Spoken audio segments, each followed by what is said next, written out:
Ayan guys, magagawin tayong iPhone X. Ang problem niya ay deadbolt. So, susubukan natin lagyan ng power bolt cable para malaman natin ay anong problema. So, ito yung gamit nating power bolt cable, sariling gawa. Ayan, sariling gawa lang siya. So, mag-power on tayo. I-power on natin. Gamit ay 4.2. Ayan. So, power on natin. Ayan, kalapag na. Okay, ayun, tanggal. So, kabit muna natin. Ayan, kabit na siya. So, tingnan natin kung ano magiging lalabas dito, guys. Power on. Switch. Tingnan natin. 1, 2, 3, go. Okay. Ayaw magtuloy. Tingnan ba kay cable lumuwang. Ulit guys. Power on. Ayan yung count niya. Napapansin ninyo. Oh. Alam na this. Anong problema? Huli na oh. 400, 500, 0, 0. Bumabalik. 300, 400, 300, 400, 500. Ayan oh. Nagsisiro. So alam na. Alam na to kung sino nakakaalam nito. So, ayan. Titingin tayo ng bitmap. So, nahuli ko kanina, ang capacitor na to ay nag-lock. So, nag-lock yung capacitor niya.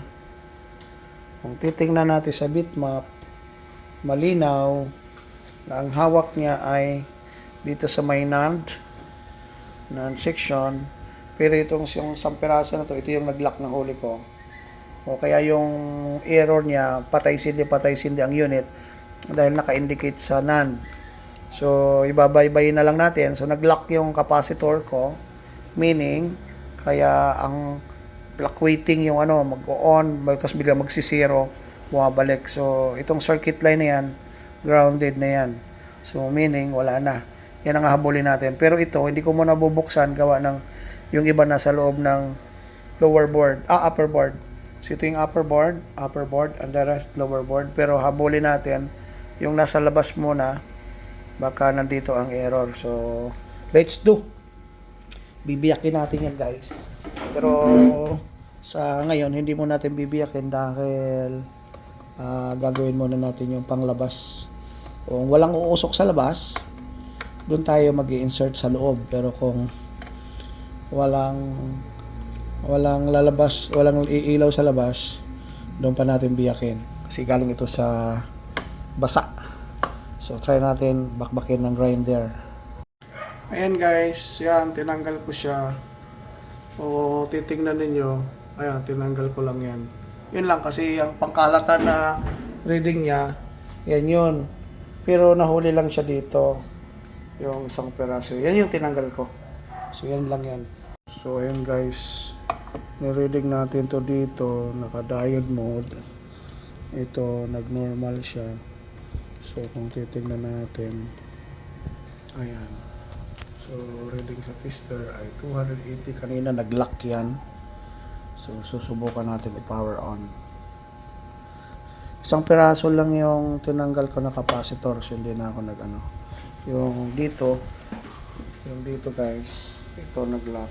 So, yan lang tatanggalin natin. Yan, nakalagay na yung cable, nakasalpak na. Power on.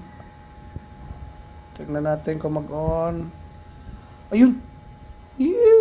Matik! Na normal na siya, guys. Hindi nag-0-0.